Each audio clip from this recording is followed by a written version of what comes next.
Hi గారు, welcome to our channel. ప్రస్తుతం మనతో పాటు దాము బాలాజీ గారు సీనియర్ జర్నలిస్ట్ ఉన్నారు. వారితో ఒకసారి మాట్లాడదాం. సార్ నమస్కారం. సార్ నమస్తే. సార్ లైలా రిలీజ్ ఈవెంట్ లో పృథ్వీరాజ్ చేసిన కామెంట్స్ ఏవైతే ఉన్నాయో అవి లైలా సినిమాని దెబ్బతీసే విధంగా అయితే ఉన్నాయి సార్. బాయ్కట్ లైలా అనే ఒక పేరుతో మొత్తం ట్విట్టర్ లో దాదాపు 1,00,000కు పైగా ట్వీట్లు ట్రెండ్ అవుతున్నాయి. దీన్ని చూసి అటు విశ్వక్సేన్ కూడా కాస్త భయపడి ప్రెస్ మీట్ పెట్టి జగనన్న క్షమించు అన్నట్టుగా ఆయన తన ధోరణిలో చెప్పారు సార్. అంటే తను చేసిన వ్యాఖ్యలకు, పృథ్వీరాజ్ చేసిన వ్యాఖ్యలకు మాకు సంబంధం లేదు, ఒకేలాగా తను ఆ విధంగా చేస్తున్నప్పుడు మేము అక్కడే ఉంటే మైక్ లాక్కునే వాళ్ళం అంటూ ఆయన క్లారిటీ ఇచ్చే ప్రయత్నం చేశారు. దీని పట్ల బండ్ల గణేష్ గారు కూడా స్పందించడానికి చూస్తున్నాం. మరి ఇది సినిమా పైన ఏమైనా డ్యామేజ్ పడే అవకాశం ఉందా? మీరు ఏ విధంగా చూస్తారు సార్ దీన్ని? లైలా సినిమా విశ్వక్సేన్ అండ్ ఆకాంక్ష సింగ్ ఎవరు అమ్మాయి, వీళ్ళిద్దరు కలిసి యాక్ట్ చేసింది. సాహు గారపాటి ప్రొడ్యూస్ చేశారు. సో ఈ సినిమా ఫంక్షన్లో ఆయన 30 years ఇండస్ట్రీ పృథ్వీ ఒక కామెంట్ చేశాడు. ఆ కామెంట్ ఏంటంటే నిన్న కూడా చెప్పాను నేను. యాక్చువల్గా అదేంటంటే ఆయన మేకల సత్తి అనే క్యారెక్టర్ చేశాను నేను. ఈ మేకల సత్తిగా చేసినప్పుడు నన్ను ఎక్కడికో తీసుకెళ్ళిపోతారు, అక్కడ మేకలు ఉన్నాయి, ఎన్ని ఉన్నాయని అడిగాను. అక్కడ ఒక 70, ఇక్కడ ఒక 80, మొత్తం 150 ఉన్నాయని చెప్పారు. ఆ తర్వాత లాస్ట్ సీన్లో నన్ను వదిలిపెట్టడానికి వచ్చినప్పుడు తగ్గిపోయిన మేకలు ఎన్ని ఉన్నాయని అడిగాను, 11 ఉన్నాయన్నారు. ఇది నాకు విచిత్రంగా అనిపించింది అని మధ్యలో చెప్పాడు. ఆయన స్పీచ్కి ముందుకు వెనక మధ్యలో సడన్గా ఇది ఓపెన్ చేసి చెప్పాడు. నిజానికి ఆయన కావాలని ఒక ప్లాన్ ప్రకారమే ముందే ప్లాన్ చేసుకొని వైసీపీని అక్కడ ఎగతాళి చేయాలని సెటైర్ వేద్దామని దృష్టితోనే ఆయన మాట్లాడినట్టుగా అర్థమవుతుంది. లేకపోతే దానికి కాంటెక్స్ లేదు, దానికి ఎవరు నవ్వలేదు, అది జోకు కాదు, అందులో దాంట్లో ఏమీ లేదు. మేకల అన్ని ఉంటే ఏంటి, ఇన్ని ఉంటే ఏంటి, సంబంధమే లేదు. సో ఆయన కావాలనే వైసీపీని ఎగతాళి చేయడానికి ఒకప్పుడు 150 గొర్రెలు ఉన్నారు, ఇప్పుడు 11 గొర్రెలు వచ్చారు. అంటే ఎమ్మెల్యేలను కూడా ఆయన గొర్రెలతో మేకలతో కంపేర్ చేస్తున్నట్టుగానే అర్థమవుతుంది. సో అంతవరకు ఆయన చేసింది రాంగ్ ఖచ్చితంగా. ఎందుకంటే అది సినిమా ఫంక్షను, దాంట్లో పోయి ఈయన అజెండా అని పెట్టుకోవాల్సిన అవసరం లేదు. రెండో ఈవెన్ చిరంజీవి కూడా అది సినిమా ఫంక్షన్. చిరంజీవి అక్కడ జై జనసేన అని అనాల్సిన అవసరం లేదు. సో చిరంజీవి కూడా అక్కడ రాజకీయాలు మాట్లాడినట్టే లెక్క. కాకపోతే చిరంజీవి మీద వీళ్ళకి కోపం రాలేదు. జై జనసేన అనుకొని ఇలా అనుకున్నారు. ఎందుకంటే వైసీపీ మీద ఆయన ఏం చిరంజీవి కామెంట్లు చేయలేదు. అయితే ఇప్పుడు ఏమైపోయిందంటే వైసీపీ సోషల్ మీడియా కొద్ది రోజులుగా చాలా కసిగా ఉన్నారు వాళ్ళు. ఎందుకంటే విపరీతంగా చంద్రబాబు ప్రభుత్వం వాళ్ళని హరాస్ చేస్తుంది. మంచి పోస్టులు పెట్టినా చెడ్డ పోస్టులు పెట్టినా వైసీపీ వాళ్ళు నిజంగా చెడ్డ పోస్టులు పెట్టిన వాళ్ళని అరెస్ట్ చేయడం తప్పు లేదు. కానీ అక్కడ అది జరగట్లేదు. కేవలం చెడ్డ పోస్టులు పెట్టిన వాళ్ళని అరెస్ట్ చేయాలనుకుంటే తెలుగుదేశం జనసేన వాళ్ళని కూడా అరెస్ట్ చేయాలి, కానీ వాళ్ళని చేయట్లేదు. వైసీపీ వాళ్ళని అరెస్ట్ చేస్తున్నారు.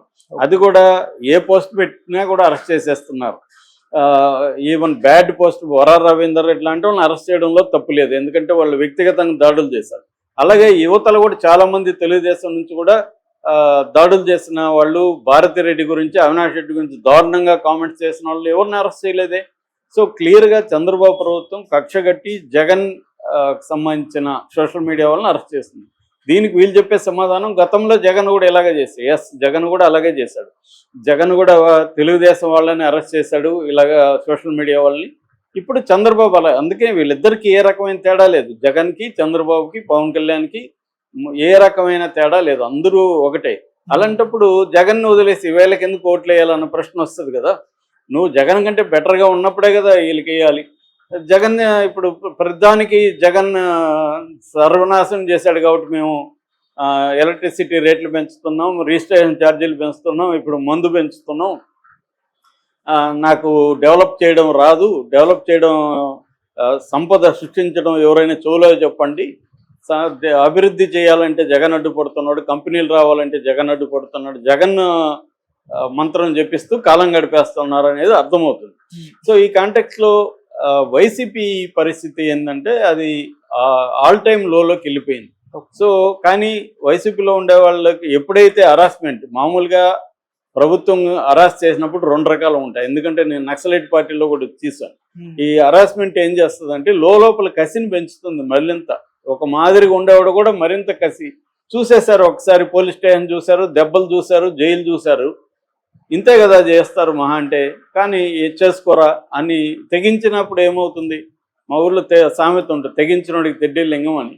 సో అలాగే వీడు తెగించేశారు. ఇప్పుడు ఈ కసిని ఎక్కడ చూపించాలన్నప్పుడు ఇది దొరికాడు అనమాట. ఈ పృథ్వీ అనేవాడు దొరికాడు, కిరణ్ రాయల్ దొరికాడు. ఈ వీళ్ళిద్దరిని విపరీతంగా వైసీపీ ఇప్పుడు ఆడుకోవడానికి కారణం ఏంటంటే చంద్రబాబు ఒక రకంగా కారణం. చంద్రబాబు తీవ్రంగా అణచివేత ప్రారంభించకపోతే ఇంత రియాక్షన్ రాదు వైసీపీకి. సో వీళ్ళు ఏం చేస్తారు, కార్యకర్తలు విపరీతంగా అటాక్ చేయడం మొదలుపెట్టారు. అది జగన్ కూడా 2.0 అని 2.0 వెర్షన్, కొత్త వెర్షన్ వచ్చాను నేను కార్యకర్తల వైపు నిలబడతాను అని జగన్ కూడా భరోసా ఇవ్వడంతో మరింత రెచ్చిపోయారు. సో దాంతో బాయ్కాట్ లైలా అనే ఒక ఇది పెట్టి హ్యాష్ట్యాగ్ పెట్టి ఎక్స్లో ఇది చేశారు. నేను చూసినప్పటికీ 1,20,000 ఎంతో ఉంది. సో ఆ స్థాయిలో ఇది వైరల్ అయిపోయింది. దాంతో 25,000 దగ్గరే వీళ్ళు భయపడిపోయారు. ఎవరు, విశ్వక్సేన్ వాళ్ళు. వాళ్ళ భయాన్ని అర్థం చేసుకోవచ్చు. వాళ్ళ పాయింట్ ఆఫ్ వ్యూ చూసినప్పుడు పాపం వాళ్ళు తప్పేం లేదు.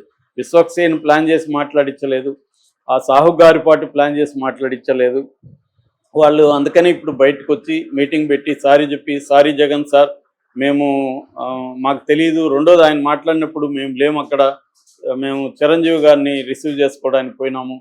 ఒకవేళ మేము ఉంటే మైక్ లాక్కొని ఉన్నా కూడా మైక్ లాక్కోలేని పరిస్థితి అక్కడ. ఎందుకంటే సడన్ గా పోయి లాక్కోలేరు కదా. అతను మేకల గురించి చెప్పినప్పుడు జనాలకు కూడా ఇమ్మీడియట్ గా అర్థమైండదు. ఇప్పుడు వైసీపీ వాళ్ళు పోస్టులు పెట్టడం వల్ల అర్థమవుతుంది తప్ప, మనం మామూలుగా చూస్తే రాజకీయ స్పృహ లేని వాళ్ళు చూస్తే ఏదో చెప్తున్నాడులే, ఇతను ఏదో కామెడీ అనుకొని చెప్తున్నాడు, దాంట్లో ఏం కామెడీ రాలేదు అనుకుంటారు. అది వైసీపీ వాళ్ళు చెప్పిన తర్వాత ఇప్పుడు చూస్తే మనకు నిజమే కదా అనిపిస్తుంది.